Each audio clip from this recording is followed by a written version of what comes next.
انشاءاللہ تعالی آنے والے بدھ کے دن 25 شوال کو ہمارے جامعہ میں تعلیمی سال کا آغاز ہو رہا ہے۔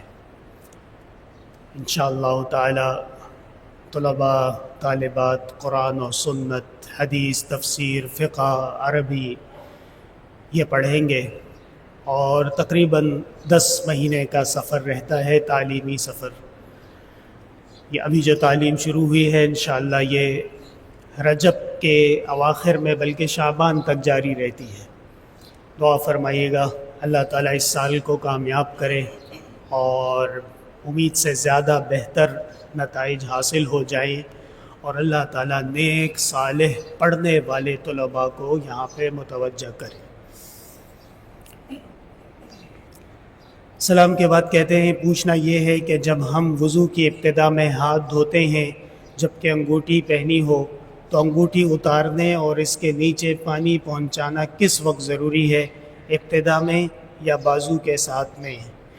اصل میں تو جو ہاتھ دھویا جاتا ہے فریضے کے طور پہ وہ جب آپ بازو دھوتے ہیں تو اس وقت میں دھویا جاتا ہے۔ ابتدا میں آپ سنت کے مطابق ہاتھ دھو لیجئے، اور بہتر یہ ہے کہ انگوٹھی کو اتار دیجئے تاکہ یہ وسوسہ ہی نہ رہے کہ کس وقت میں پانی گیا اور کس وقت میں نہیں گیا۔ اگر نہیں اتار سکتے اور اسی طرح مسئلے پہ ہی عمل کرنا ہے تو جب آپ منہ دھونے کے بعد ہاتھ دھوئیں گے تو ہاتھوں میں سے کوہنیوں کے شامل ہونے کے ساتھ میں کوئی ایک جگہ بھی خشک نہیں رہنی چاہیے۔ اگر خشک رہ گئی خدا نخواستہ تو وضو نہیں ہوا، اور وضو فریضہ ہے، قرآن سے ثابت ہے، اس لیے احتیاط بہتر ہے۔ خاتون یا مرد کا پیتل کی انگوٹھی پہننا کیسا ہے؟ شریعت نے منع کیا ہے۔ سونا اور چاندی کا استعمال خاتون کر سکتی ہے اور مرد صرف چاندی کا استعمال کر سکتا ہے۔ لوہے کی زنجیر، لوہے کی انگوٹھی، پیتل کی انگوٹھی یہ شریعت میں منع ہے۔ ہاں بطور علاج کے میں نے سنا ہے کہ بعض لوگوں کو ایسی سکن کی بیماری ہو جاتی ہے کہ ڈاکٹر کوئی دوا وغیرہ کے طور پہ ان کو کوئی انگوٹھی پہننے کا کہتے ہیں، تو وہ ایک الگ مسئلہ ہے، لیکن عام طور پہ لوہا، پیتل، تانبا ان چیزوں کو نہ پہنیں۔ شریعت میں ان چیزوں کا پہننا منع ہے، اور یہ کفار سے تشبیہ ہے، اس لیے منع ہے۔ میں نے قسطوں پر موبائل فون لیا ہے جو مجھے پسند نہیں آیا۔ میں نے کمپنی سے کہا میرے گھر سے آ کر موبائل واپس لے جائیں، تبدیل کر دیں، لیکن وہ نہیں آئے۔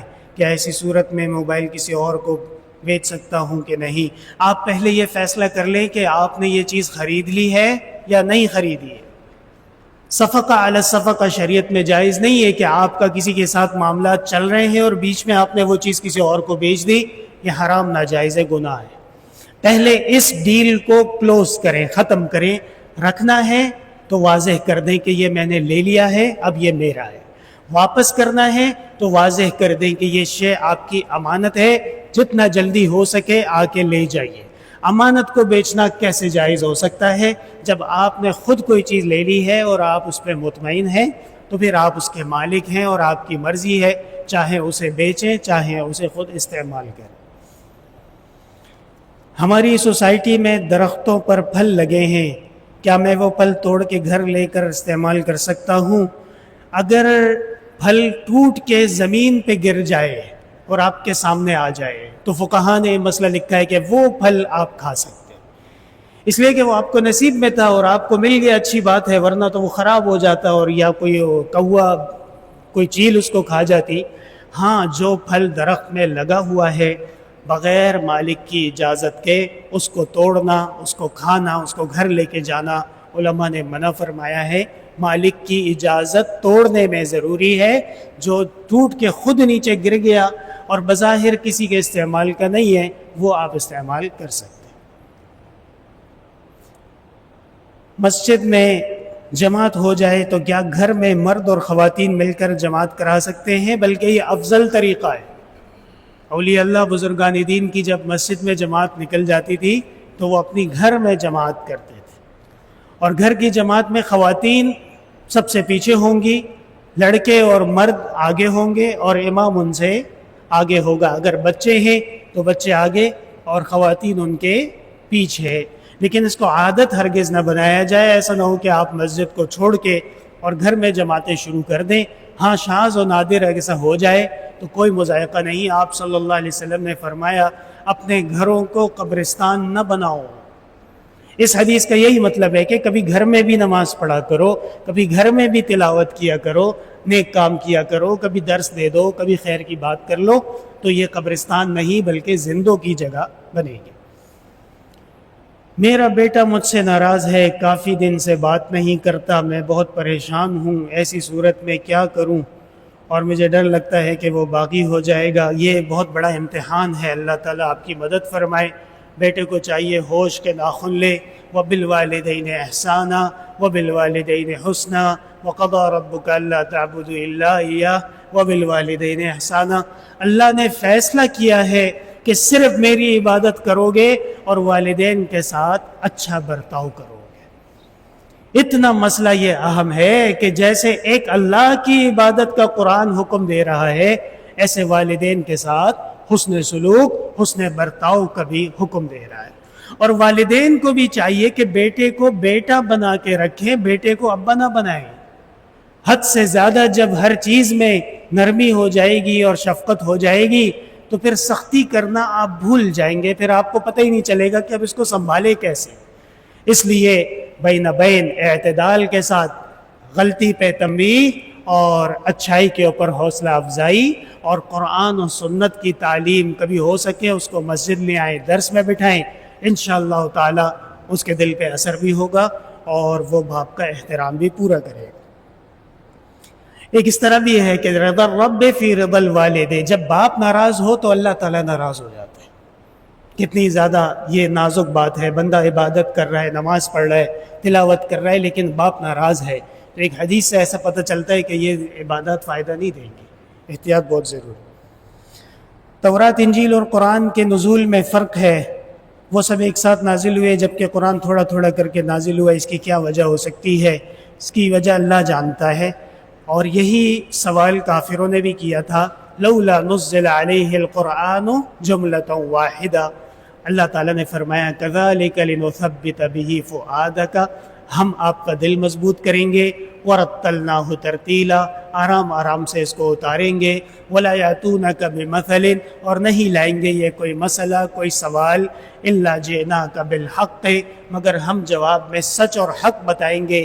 واحسن تفسیرا, اور احسنی تفسیر اس کی ہوا کرے گی اللہ کے فضل سے.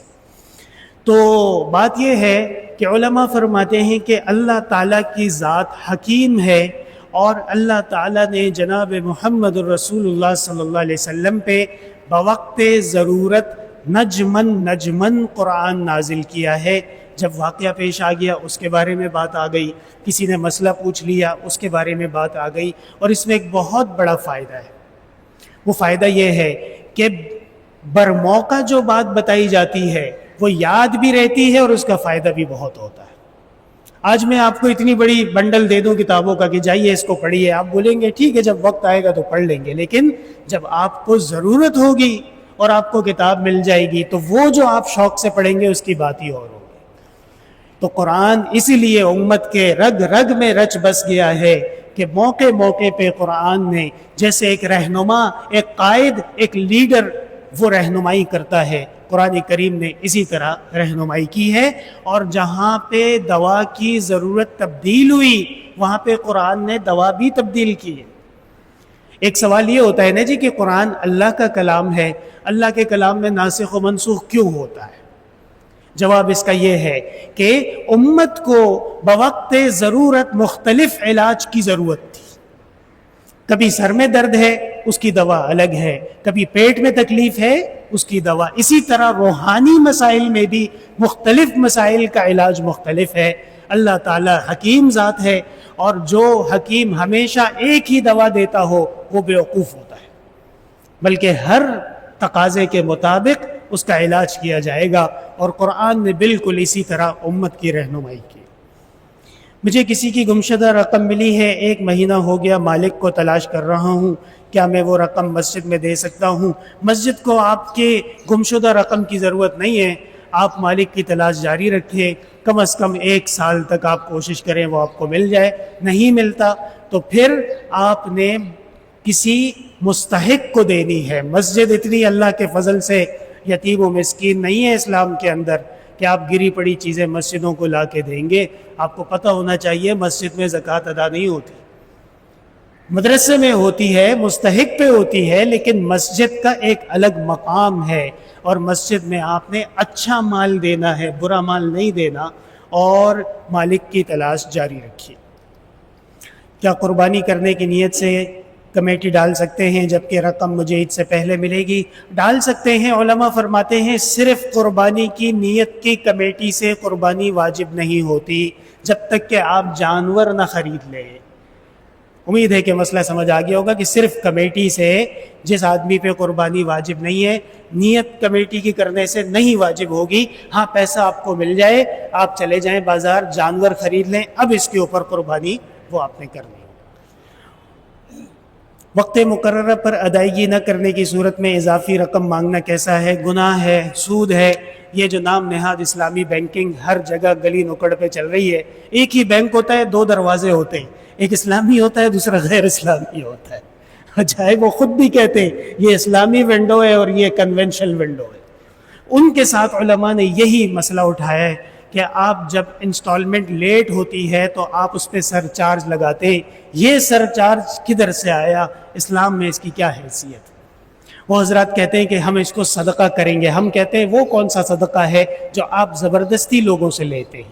ایک مثال تو دکھا دو قرآن و سنت میں کہ آپ صلی اللہ علیہ وسلم نے کسی سے کہا ہو کہ اس سے سر چارج لے لو اور صدقہ دے دو، علیہ باللہ۔ اس لیے یہ جو اسلامی بینکنگ ہے اس میں ہمارے حضرت والد صاحب رحمہ اللہ بہت بڑے علم بردار، قائدانہ پوزیشن، اور حضرت کا 2 ٹوک فتویٰ تھا کہ یہ صرف نام اسلامی ہے، اندر اس میں کوئی خاص اسلامی باتیں نہیں ہیں۔ تفصیلات اس کے جن کا میدان ہے وہ جانتے ہیں۔ لیکن ایک مسئلہ اور درپیش ہے، وہ یہ کہ اگر آپ کسی سے وقت پہ پیمنٹ لینے پہ جرمانہ نہیں کریں گے تو کوئی بھی آپ کو وقت پہ پیسہ نہیں دے گا۔ ہمارے حضرت کے پاس لوگ آئے اور انہوں نے آ کے یہ مسئلہ رکھا، اس کے اوپر پھر فتاوی عالمگیری جسے فتاوی ہندیہ بھی کہتے ہیں اس میں فقہا نے کلام کیا ہے، اور سامنے والا اگر ظلم کر رہا ہے، بدعہدی کر رہا ہے تو اس کو بطور تنبیہ کے کچھ نہ کچھ پابند کیا جا سکتا ہے، لیکن یہ رویہ کہ جی اتنا فیصد چارجز لگیں گے یہ سود ہے، یہ جائز نہیں ہے۔ کوئی اور صورت اس کی علماء کو نکالنی پڑے گی غور و فکر کر کے۔ گمشدہ چیز کی واپسی کے لیے کیا عمل کرنا چاہیے؟ ہر نماز کے بعد، سنت کے بعد یا فرض ہو سنت نہ ہو تو فرض کے بعد 11 مرتبہ انا للہ و انا الیہ راجعون پڑھی ہے۔ بڑا آزمودہ وظیفہ ہے، انشاءاللہ آپ اس کا کمال دیکھیں گے۔ کوئی چیز گم ہو گئی ہو، 11 مرتبہ ہر نماز کے بعد انا للہ و انا الیہ راجعون پڑھیں، انشاءاللہ تعالی بہت جلد وہ چیز آپ کو مل جائے گی۔ کہتے ہیں ایک بچی کو طلاق ہو گئی ہے جس کا مہر 1 لاکھ متعین کیا گیا تھا، لیکن لڑکے والے کہہ رہے ہیں کہ مہر کی رقم 50,000 ادا کی جائے گی، کیا یہ بات درست ہے؟ دیکھنا پڑے گا کہ رخصتی ہوئی تھی کہ نہیں ہوئی تھی۔ اگر رخصتی ہو گئی تھی تو لڑکے والے غلط بات کر رہے ہیں، پورا مہر دینا ہوگا۔ اگر رخصتی سے پہلے طلاق ہو گئی تو نصف مہر، آدھا مہر دینا ہوگا۔ والدہ کو اللہ تعالیٰ صحت کامل اور شفا عاجلہ نصیب کریں۔ کہتے ہیں وہ اعمال بتائیں جن سے ہم ایسے لوگوں میں شامل ہو جائیں جن کی آخرت کی 2 سنتوں کے برابر ہوگا، اور جو لوگ، یہ خط اتنا واضح نہیں ہے بھائی، اعمال یہ ہے کہ سنت کو اپنا لیجئے، انشاءاللہ تعالی آپ کی آخرت، آپ کی قبر، آپ کا حشر بہت اچھا ہو جائے گا۔ انبیاء کی آمد کا مقصد یہی ہوتا ہے۔ الحمدللہ رب العالمین، لا الہ الا اللہ وحدہ لا شریک لہ، لہ الملک ولہ الحمد وہو علی کل شیء قدیر۔ اللہم حل مشکلاتنا واقض حاجاتنا وادفع عنا بلیاتنا واشف مرضانا واسمع دعواتنا انک سمیع الدعاء۔ ہمارے ادارے کے ناظم اعلیٰ حضرت مولانا سہیل احمد خان صاحب کے کزن کا انتقال ہوا ہے، دعا فرمائے اللہ تعالیٰ ان کے درجات بلند کریں۔ ہمارے ادارے کے استاذ الحدیث اور ہمارے استاذ ہمارے محترم حضرت مولانا عنایت اللہ خان صاحب کے بھی ایک عزیز کا انتقال ہوا ہے، دعا فرمائے اللہ تعالیٰ ان کے بھی درجات بلند کریں۔ حضرت مولانا عبد الشکور صاحب ہمارے ادارے کے بہت قابل اور بہترین عالم استاذ الحدیث، ان کے چچا کا انتقال ہوا ہے، دعا فرمائے اللہ تعالیٰ ان کے چچا کے درجات بلند کرے، اور ان تمام پسماندگان کو اللہ تعالیٰ صبر جمیل اور اجر عظیم نصیب کرے۔ ہماری والدہ محترمہ کے لیے دعا فرمائے، اللہ تعالیٰ ان کا سایہ محترم سلامت رکھے اور ان کو بھی صحت کامل اور شفا عاجلہ نصیب کرے۔ حاضرین مجلس کی اللہ تعالیٰ دعائیں قبول کریں، مشکلات آسان کریں، پریشانیاں دور فرمائیں، دعائیں قبول کر لیں۔ وصلی اللہ تعالی علی خیر خلقہ محمد وعلی آلہ وصحبہ اجمعین برحمتک یا